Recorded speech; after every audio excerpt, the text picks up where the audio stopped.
Hello, I'm Mike Kepka, aka The Curious Creative, and also owner of Kepka House Video Production and Video Strategies. I welcome all of my fellow curious creatives out there joining us today.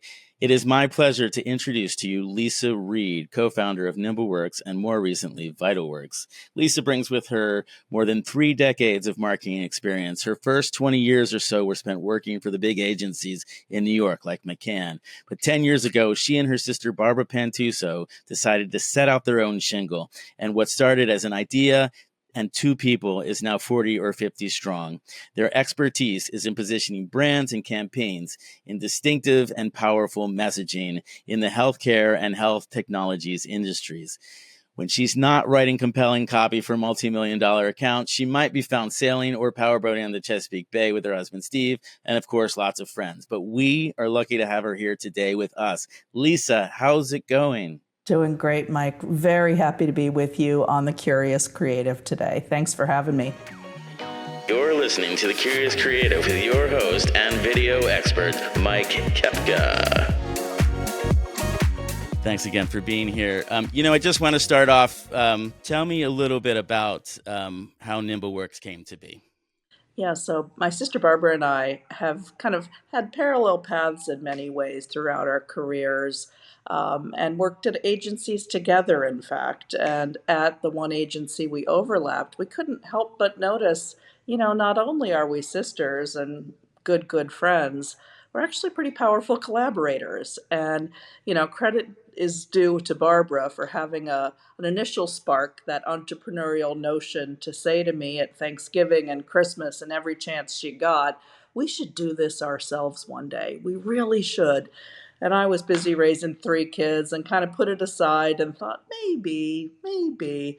Well, the stars aligned and we finally decided to give it a go, and really just thought maybe we'd have, some good project work together and just see how it went. Couldn't be prouder to say 10 years later, as a small business and a women's business enterprise, we're still going strong, and it has been wonderful. Terrific. I think pretty rare to work with your sister and actually still get along and like each other, but also to have brought in talent from every aspect of our lives, people we worked with before, their colleagues and friends, and the collaboration's been awesome. Now, when you start your own operation like this, coming from a place that has everything else laid out for you, well, I imagine there's some risk involved to get into your own venture like this, right? Well, Or there's what was at stake for you? well, there surely was, because Mike, the folks that work with us deserve to get paid, and when it's your own venture, that's us, right? So payroll's coming out of our pockets, and that just required us to make sure that we had what we needed, that we developed good, trusting relationships with our clients, and we believed in ourselves enough to, end up going against some big agencies, right? The work that we have is for major corporate clients, and they have their pick of agencies. So couldn't have been, more proud of what we've accomplished. But at times it can be a little dicey, a little scary. But we've persevered and done well. So. Did you ever kick yourself thinking, God, why did I do this? Or did it just roll out easily for you? I don't know. No, I would be remiss to tell you that. I mean, of course, there were times when, it's a big undertaking. We go from a big agency, Mike, right, where there's lots of multidisciplinary people around you. So I'm a copywriter by training. I could focus on copy. But when you run your own business, you're everything. You have to wear many, many hats. And, we've learned a ton. We certainly tap into expertise where we need it, but a lot of it had to be, how do we run operations? How do we run finance, HR, IT? You do it all. So we've learned a ton along the way. And, that's probably wouldn't have happened had I stayed the course at a big agency. I certainly would get broader exposure, but not the degree to which we have running our Now, own shop.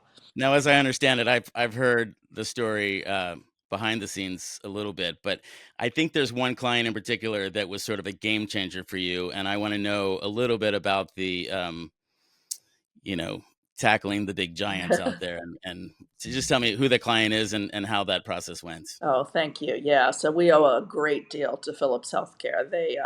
They were a wonderful client to us early days where we were doing some pretty substantial creative strategy for them, but more project by project. And we were one of, probably many, many agencies in the mix.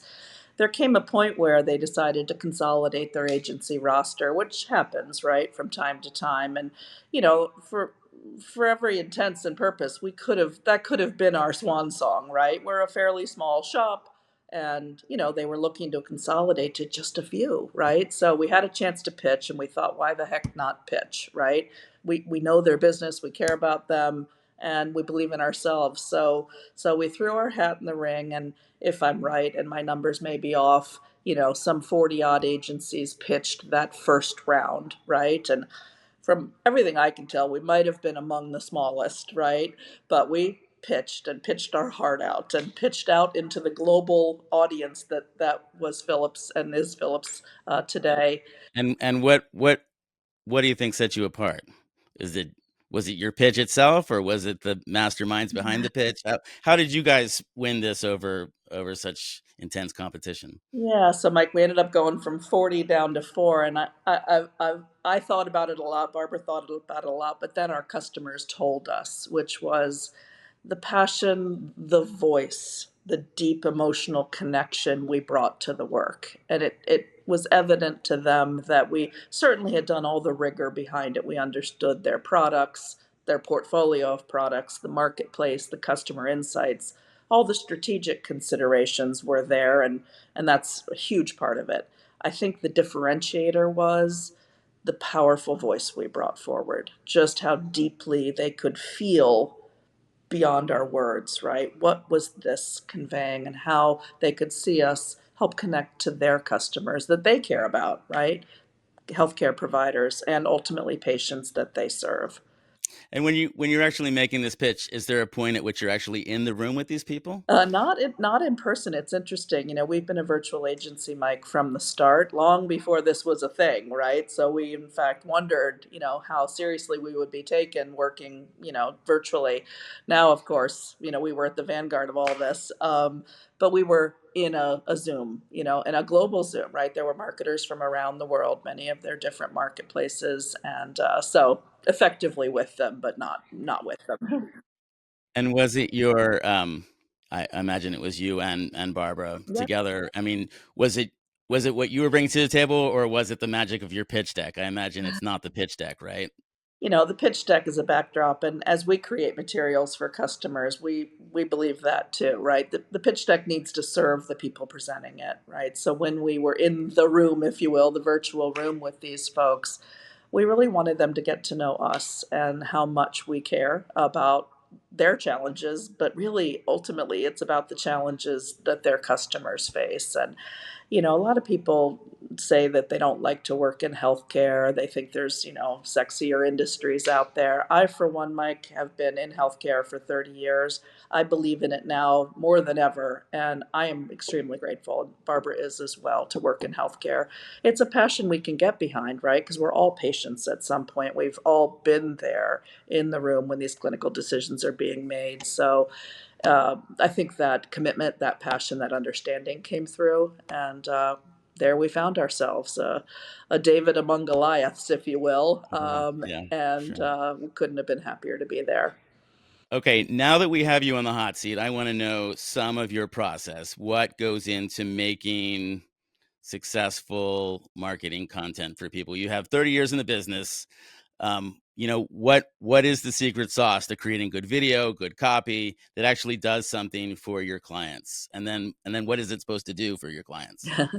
Yeah, so Mike, I sometimes our clients, and budgets can only go so far, and it's tempting to shortcut something that's actually really critical to us in the work we do, which is to interview people, right? Be it our clients themselves, to understand human being to human being beyond the brief, right? What's at work here? What's hard? What's not working, and why? So having that one-on-one conversation, and probably many of them, is key to identifying an insight that matters, right? And it's often a human one. We have lots of logistical challenges and operational challenges, but it comes down to people doing the work they need to do. Doing so via video right? So both the interviews themselves, but ultimately having and capturing those authentic conversations is the single biggest tool to doing what we do well. And the campaigns we ultimately roll out depend upon that connection. Now, how important is it that the stories you're telling are relatable? I mean, I think that in healthcare, you're often looking at giant companies with layers and layers of things that are really hard to relate. But I think at the end of the day, I think you said the other day that it is really about sort of telling one person's story. Does that ring a bell? Can you think of Oh, like an example of doing that? yeah. So, Mike, I've got an example of working in metastatic breast cancer for a pharmaceutical client. And, listen, already you know that a whole lot is at stake there for patients. But in this instance, we were talking to oncology nurses, right? And those folks deserve a lot of credit for the work they do, and they are really standing up for their patients every single day. But we had a chance to interview oncology nurses, and the reason our client wanted to do that is because they recognize that very often it's the oncology nurse that can make a big day-to-day difference in patients' lives. And so we got a chance to do so with video. And pre-interviewed a nurse multiple times. She had an incredibly powerful story to tell. Really, could not have scripted it any better if I tried, and I pride myself on being a writer. Beautiful, authentic, powerful story. She got on video, though, and was a little nervous, and that's understandable, right? She does the work she does. She's not very often on video, and she sort of got nervous, and it wasn't coming through. And it's because of powerful video storytellers, Mike, like what you do and what we do, that we were able to help her relax and to let the authenticity, the emotion come through. And when we can get that storytelling as if the cameras aren't there and all the microphones aren't there, and it's just two people talking, right, about what she does and what her patients are going through. So how did you pose that to her during the process? Did you forget the cameras? What actually happened there, Well, and then how did your crew kind of help out? the crew, Mike, was genius because they just went with it, right? So imagine take after take after take, this lovely, powerful, wonderful woman was getting more and more nervous, right? Because she thinks she's failing and she's not. It's just a hard environment for her to be comfortable. So we essentially said, let's stop recording for a bit. Let's just take a break. And I went in and I actually, with her permission, held her hands and just said, forget all this for a second. Remember when you were talking to me about what it is that your patients go through in a day and how you keep yourself centered and gathered together to be able to connect with them? Do you remember when you told me about that? And we just kind of broke it down a little bit, just suspended animation long enough to have her just be looking in my eyes, just to be connecting again as people. Brilliant move on the crew's part. They were recording because the very next phrase out of her mouth was music. It was magic. And we were capturing it. And so what then uh, was the final result? What did you end up with? And then I want to know the value you could put on that particular kind of authentic content, I guess, right? Yeah, one take to the next, complete game changer. She was herself. She was, to be honest, had tears in her eyes just filled with the power of what she does every day, the pride of what she does. But also, she was vulnerable enough to share with us that it can also burn people out, right? There's a thing called compassion fatigue. And our customers were interested in having her talk about the challenges of what she does too, because they can help support those nurses, whether that's with educational content to help them do their job better, resources, other organizations they can connect nurses and patients to. So they didn't want platitudes, they wanted genuine, heartfelt, real content. Game changer. She was powerful. So when we had that powerful storytelling from real people talking to another real person, it makes a brand, right? it gives credibility, whereas before it might have sounded sort of canned or stilted. It came alive. And it then connects with other oncology nurses who might see that content and say, you know what, they get it. They're talking to me. Why does video in this instance do a better job than another form of material? Yeah, so Is Mike, there there's, and I'm a writer, so words are everything to me. I've come to believe, though, that people are not come to believe, I know that people are busy, right? They're busy and they want content that they can relate to, that they can absorb pretty readily. But even if they had all the time in the world and all the inclination to read the written word, for example, there's just no substitute for looking in the eyes of another person and seeing footage that engages you. So sometimes customers, where they're looking at their budgets, will think, well, we'll just do a bunch of, social media ads or static content or print even back in the day. There's not a lot of print left, but effectively that PDFs. It's a miss. It's a miss to not include video because the video can do a whole lot more work for you and a brand than 20 of the same static content. so it sort of breaks through? Why do you think it breaks through over sort of the two-dimensional content? I just think it's animated, it's interesting, it's people to people, right? So, you could have the most powerful headline in the world, but you hear someone from their own voice saying something like that, you can't help but take notice. So, absolutely, the most powerful content we create is video. I think we've sort of answered this last question, but we know video is powerful and is expensive, but why should companies be investing in this kind of, especially in this day and age? Video is everywhere. How can we do it differently so that it continues to break through the noise? Yeah, so Mike, it is more expensive, but it dollar for dollar is going to deliver so much more in the way of results for customers. It's worthy of the investment. There are ways to plan video shoots to gather a ton of assets efficiently and well. And we have platforms now where we can do so virtually as well. So it's not just sending a crew on site, although there's something very, very powerful about that, being in a real room with people. But there's lots of ways we can gather video assets, remotely as well. So money well spent, the return on investment is, it's demonstrated time and again to be worthwhile. But I think key to all of it is then deploying it, right? You've got to put it out there. I mean, I've sadly seen all too many customers invest in video, be enormously pleased with the results, but not have a sound engagement plan, nor measure the results of whatever they do to get it out there. And that's a shame because they're not, going to get the bang from the buck that they have invested. Right. I mean, that's, you just hit it right on the head. The part of the whole reason I'm doing this podcast is to explain to people the pivot of my company, moving from just making pretty pictures and video production to actually tracking the video content that we're creating and showing how it's getting that return, deployment and strategy with hard numbers. How are you doing that? What is your recipe for making sure that it doesn't sit on the shelf after we have just captured the great video content?